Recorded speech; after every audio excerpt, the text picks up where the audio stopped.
Hello. కానమోకు కథావచనం మోహనవచనం పరిజ్ఞాన హితబాండం నిత్య చదువరి. శ్రోతలకు ఆహ్వానం, నమస్కారం.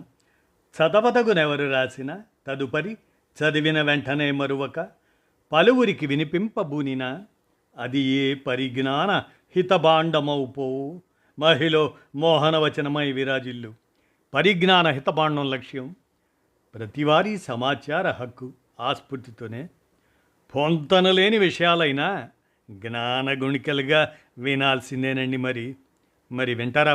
మీరు మీ కానమోకు కథావచన శ్రోతలకు మీ కానమోకు స్వరంలో ఇప్పుడు ఆ విషయాలేందో పొంతనలేని విషయాలైనా జ్ఞానగుళికలుగా వినాల్సిందే. ఇక వినండి. మహాసముద్రాలు, వాటి విస్తరణ మనం పరిశీలిస్తే, మహాసముద్రాలు వాటి సరాసరి లోతు 3800 మీటర్లు. ఈ లోతును ప్రధానంగా ఎకో సౌండింగ్ లేదా లూకాస్ సౌండింగ్ పద్ధతుల ద్వారా కొలుస్తారు. మహాసముద్రాల లోతును ప్యాంథమ్స్లో, దూరాన్ని నాటికల్ మైల్స్లో, వేగాన్ని నాటిల్లో కొలుస్తారు. 1 ప్యాంథమ్ ఈజ్ ఈక్వల్ టు 6 అడుగులు లేదా 1.829 మీటర్ల కింద పరిగణలోకి తీసుకున్నారు. ఇక భూ ఉపరితలం మొత్తం వైశాల్యం దాదాపు 510 మిలియన్ చదరపు కిలోమీటర్లండి. ఇందులో 148 మిలియన్ చదరపు కిలోమీటర్లు నేల, అదే ఖండాలు. ఇక 361 మిలియన్ చదరపు కిలోమీటర్లు జలభాగం ఆక్రమించి ఉన్నాయి. భూమిపై ఉన్న జలావరణంలో 97.22% ఉప్పు నీరే. ఇది సముద్రాల్లో ఉంది. భూగోళంపై అతి ముఖ్యమైన సహజ వనరుల్లో సముద్రాలు ఒకటి. ఇవి అనేక కోట్ల చరాలకు ఆవాసాలుగా ఉండి జీవ వైవిధ్యాన్ని రక్షించడంలో ముఖ్య భూమిక పోషిస్తున్నాయి. సముద్రాల విస్తీర్ణం దక్షిణార్ధగోళంలో ఎక్కువగా, అంటే 81% ఉండి, అట్లానే ఉత్తరార్ధగోళంలోకి వెళ్ళే కొద్దీ 61% మేర అట్లా తగ్గుతూ ఉంటుంది.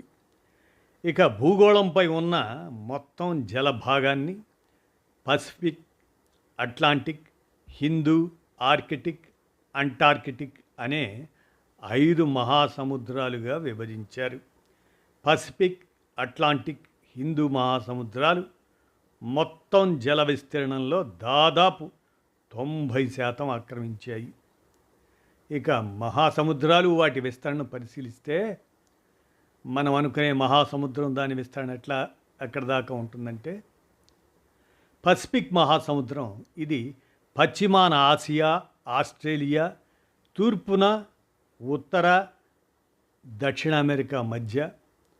ఇక అట్లాంటిక్ మహాసముద్రం పశ్చిమాన ఉత్తర దక్షిణ అమెరికా, తూర్పున యూరప్, ఆఫ్రికా మధ్య ఉంటుంది అట్లాంటిక్ మహాసముద్రం. ఇక హిందూ మహాసముద్రం అయితే ఆఫ్రికా, ఆస్ట్రేలియా, ఆసియాకు 3 వైపులా ఈ హిందూ మహాసముద్రం ఆవరించి ఉంటుంది. ఇక ఆర్కిటిక్ ఈ మహాసముద్రం అమెరికా, యూరప్, ఆసియా తీరాలను తాగుతూ ఆర్కిటిక్ వలయంలోకి విస్తరించి ఉంటుంది ఈ ఆర్కిటిక్ మహాసముద్రం. అలాగనే అంటార్కిటిక్ మహాసముద్రం అంటార్కిటిక్ ఖండాన్ని చుట్టూ ఉంటుంది.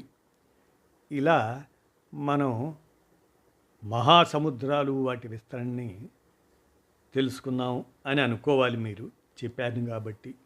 ఇంకా అలాగనే ఇంకో విషయానికి వస్తే, ధమ్మం విలసిల్లిన క్షేత్రాలుగా మనం ఎట్లా లుంబిని, బుద్ధగయ, సార్నాథ్, కుసినారా అనే ప్రాంతాలు బౌద్ధులకు సందర్శన ప్రదేశాలు. వీటిని దర్శించటం ఎంతో విశేషంగా బౌద్ధులు భావిస్తారు. బుద్ధుని జీవితంతో ముడిపడిన ఈ ప్రాంతాలు నేడు పర్యాటక కేంద్రాలుగాను విలసిల్లుతున్నాయి. కుసినారా లేదా కుషినగరం ఉత్తరప్రదేశ్లో, ఆ రాష్ట్రంలోని గోరఖ్పూర్ జిల్లాలో ఉంది. క్రీస్తు పూర్వం 483లో వైశాఖ పూర్ణిమ రోజున భగవాన్ బుద్ధుడు ఇక్కడే మహాపరినిర్వాణం చెందాడు. గోగ్రీ నదీ తీరంలో గల సాలవనంలో బుద్ధుని అంతిమ సంస్కారాలు జరిగాయి. దీంతో కుసినారా కూడా పుణ్యక్షేత్రమైంది. ఇక అవిభక్త భారతదేశంలో లుంబిని నేపాల్లోని రూపండేహి జిల్లాలో ఉంది. క్రీస్తు పూర్వం 563లో వైశాఖ పౌర్ణమి రోజున కపిలవస్తు రాజైన శుద్ధోధనుని భార్య మాయాదేవి సిద్ధార్థుడికి ఈ లుంబిని వనంలోనే జన్మనిచ్చింది. బుద్ధుడు జన్మించిన చోటు కావున లుంబిని వనం ఒక ప్రసిద్ధి పుణ్యక్షేత్రంగా రూపుదిద్దుకుంది. ఇక బీహార్లో గయా అనే ప్రాంతం ఉంది.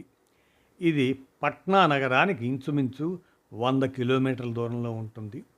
ఇక్కడే సుజాత అనే భక్తురాలు సిద్ధార్థునికి పాయసం సమర్పించింది. క్రీస్తు పూర్వం 528లో ఈ గయలోనే సిద్ధార్థుడు బోధివృక్షం కింద జ్ఞానోదయం పొందాడు. కాబట్టే ఇది బోద్ధగయగా బుద్ధగయగా ప్రసిద్ధి చెంది పుణ్యక్షేత్రంగా విరాజిల్లుతుంది. ఇక సారనాథ్, ఇది వారణాసికి దగ్గరలో ఉన్న పట్టణం. సారనాథ్కి మృగదవ, రిషిపట్నం అనే నామాంతరాలు కూడా ఉన్నాయి. ఇక్కడ జింకల వనం చాలా ప్రసిద్ధమైంది. ఇందులోనే ఆషాఢ పౌర్ణమి రోజున భగవాన్ బుద్ధుడు, కౌండిన్యుడు, మహామునుడు, భద్రకుడు, అశ్వజిత్తు, కాశ్యపుడు అనే వారికి తన తొలి ఉపదేశం ఇచ్చాడట. ఇదే మొదటి బౌద్ధ సంఘం. ఈ 5గురిని పంచవర్గీయ భిక్షువులుగాను, ఈ ఉపదేశాన్ని ధర్మచక్ర ప్రవర్తనగాను వ్యవహరిస్తారు బౌద్ధులు. ఇవి కాకుండా కపిలవస్తు, రాజగృహ, శ్రావస్తి, పావ, పాటలీపుత్రం, నలంద మొదలైనవి బుద్ధుడు పర్యటించిన ప్రాంతాలుగా ప్రసిద్ధి చెందాయి. ఈ విధంగా మనం ధమ్మం వెలసిల్లిన క్షేత్రాలు అంటే బౌద్ధం పరిడవిల్లిన ప్రాంతాలుగా మనం చెప్పుకోవచ్చు అన్నమాట. ఇవన్నీ కూడా మనకి కొంత ఆసక్తి కలిగించిన. ఇక ఇంకొక విషయానికి వస్తే ఉమంగ్ పొందండి ఉందండి. ఉమంగ్ అనేది దాని ద్వారా పౌర సేవలను ఎన్నో పొందండి అనేటువంటి అంశం. ఏంది ఉమంగ్ అనేది? ఒక యాప్. కేంద్ర రాష్ట్ర ప్రభుత్వాలు అందించే ఎన్నో పౌర సేవలకు వన్ స్టాప్ కేంద్రమే ఈ ఉమంగ్. రేషన్, గృహ నిర్మాణం, పింఛన్లు, సామాజిక భద్రతా పథకాలే కాదు, మరెన్నో సేవలను ఈ ఉమంగ్ ద్వారా పొందవచ్చు. ఈ పరిపాలనలో అంటే ఎలక్ట్రానిక్ పరిపాలనలో భాగంగా కేంద్ర ఐటీ శాఖ తీసుకువచ్చిన unified mobile application for new age గవర్నెన్స్కు సంక్షిప్త రూపమే Umang. Unified mobile application for new age governance, అదే దానికే షార్ట్ ఫామ్గా ఉమంగ్ అన్నది. ఇప్పటికే దేశవ్యాప్తంగా 8,81,00,000 మంది ఈ యాప్లో రిజిస్టర్ చేసుకున్నారు. దాదాపుగా 631.76 కోట్ల లావాదేవీలు పూర్తయ్యాయట దీని ద్వారా. ఈ ఉమంగ్ యాప్లో కోరుకున్న భాషలో మనం సేవలను పొందవచ్చటండి. ఉమంగ్ యాప్లో ప్రజలు కోరుకున్న భాషలోనే సేవలను పొందవచ్చు. దీని ద్వారా ఆన్లైన్ దరఖాస్తులు కూడా చేసుకోవచ్చు.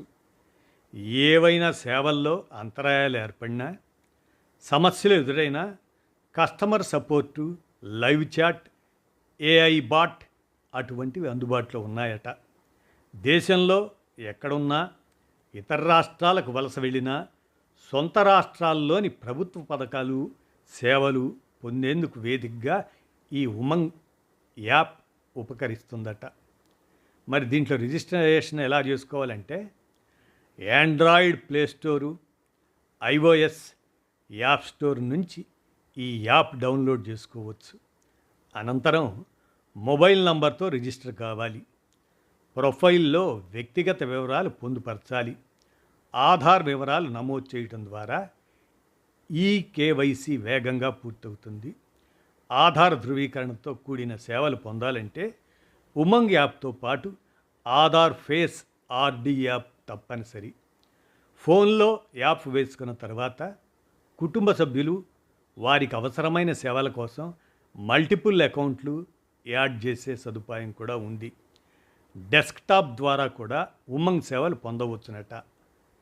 ఇక ఏ ఏ సేవలు ఏ ఏ ఉపయోగాలు ఉన్నాయని మనం పరిశీలిస్తే కేంద్ర రాష్ట్ర ప్రభుత్వాల పథకాలు, సేవలు, రుణాలు ఇలా అన్నీ పొందవచ్చునటండి ఈ యాప్ ద్వారా, ఉమంగ్ యాప్ ద్వారా.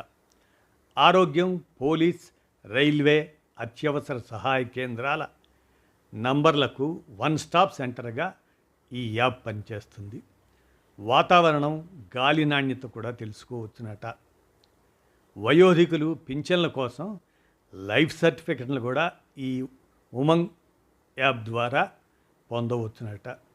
ఇక పర్యాటకం, పోలీసు, న్యాయ, రేషన్, బిల్లుల చెల్లింపులు, ఈ జిల్లా సర్వీసులు, మహిళా శిశు సంక్షేమం, వయోవృద్ధులు, వ్యవసాయ, యువ, సామాజిక పింఛన్లు, వాటి సేవలు, ప్రజా ఫిర్యాదులతో పాటు ఇతర ప్రభుత్వ సేవలు అందుబాటులో ఉన్నాయట దీని ద్వారా. ఇక ఆరోగ్య బీమా, బ్లడ్ బ్యాంక్ సేవలు కూడా ఈ ఉమంగ్ యాప్తో లభిస్తాయట. ఆదాయ పన్ను సేవలు, అలాగనే జాతీయ పింఛన్ పథకం, ఎంపిక చేసిన బ్యాంకుల్లోని ఖాతాల్లోని బ్యాలెన్సు, ఇతర సర్వీసులు ఇవన్నీ కూడా ఈ ఉమంగ్ యాప్ ద్వారా తెలుసుకోవచ్చట. ఈపీఎఫ్ఓ సేవలు, పాస్బుక్ బ్యాలెన్సు, క్లెయిముల దాఖలు, యూఏఎన్ పొందటం, క్లెయిమ్ స్థితి, పింఛను తదితర వివరాలన్నీ లభ్యమవుతాయట ఈ యాప్ ద్వారా. ఎన్పిఎస్ కింద నగదు నిల్వ, అటల్ పింఛన్ పథకం వివరాలు తెలుసుకోవచ్చట ఈ యాప్ ద్వారా. కేంద్ర రాష్ట్రాల వివిధ పోటీ పరీక్షలు, అకాడమిక్ పరీక్షల ఫలితాలు పొందవచ్చునట ఈ యాప్ ద్వారా. కేంద్ర ప్రభుత్వ ఉపకార వేతనాలకు దరఖాస్తులు కూడా ఈ యాప్ ద్వారా చేసుకోవచ్చు. ఉద్యోగ సమాచారం కూడా లభిస్తుందట ఈ యాప్లో. ఇక రైల్వే సమాచారం, టికెట్ స్థితి, కొన్ని రాష్ట్రాల మెట్రో రైలు సేవలు, ప్రధానమంత్రి Awas Yojana registration, gas booking, బిల్లుల చెల్లింపులు, వాహనాల రిజిస్ట్రేషన్ వివరాలు, పాస్పోర్ట్ స్లాట్ల సమాచారం, ఇలా దరఖాస్తు స్థితి కూడా తెలుసుకోవచ్చట ఈ యాప్ ద్వారా. అలాగనే డీజీ లాకర్ కూడా అటండి. 10 ఇంటర్ ఇటువంటి వాటి మార్కుల వివరాలు, ఆధార్ కార్డు, పాన్ ధృవీకరణ, డ్రైవింగ్ లైసెన్సు, వాహనాల రిజిస్ట్రేషన్లు, యూఏఎన్ కార్డు తదితరాలన్నీ డిజీ లాకర్లో భద్రపరుచుకోవచ్చునట. అవసరమైనప్పుడు ఈ లాకర్ ద్వారా ఆయా పత్రాలు పొందవచ్చు. వీటితో పాటు రైతులు, చిన్నారులకు అవగాహన కల్పించే వీడియోలు అందుబాటులో కూడా ఉన్నాయట. ఇవన్నీ ఈ ఉమంగ్ యాప్లో ఉన్నట్లుగా లెక్క అన్నమాట.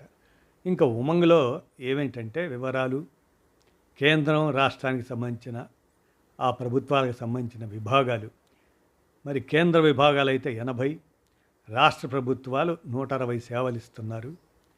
ఇక మరి కేంద్రం ఇచ్చేటువంటి 876 సేవలు, అలాగనే రాష్ట్ర ప్రభుత్వాలు ఇచ్చే 1463 సేవలు ఈ ఉమంగ్లో లభిస్తాయట. ఇదండి మొత్తం మీద మనం ఈ ఉమంగ్ యాప్ని అప్లోడ్ చేసుకుంటే మనకి ఎన్నో పౌర సేవలు లభిస్తాయనేటువంటి ఈ సమాచారం. మరి ఏది ఏమైనా పొంతం లేని విషయాలైనా కూడా మరి ఇవి జ్ఞాన గుళికలే కదండి. మరి విన్నారు కదా, మీరే చెప్పండి. ధన్యవాదాలు.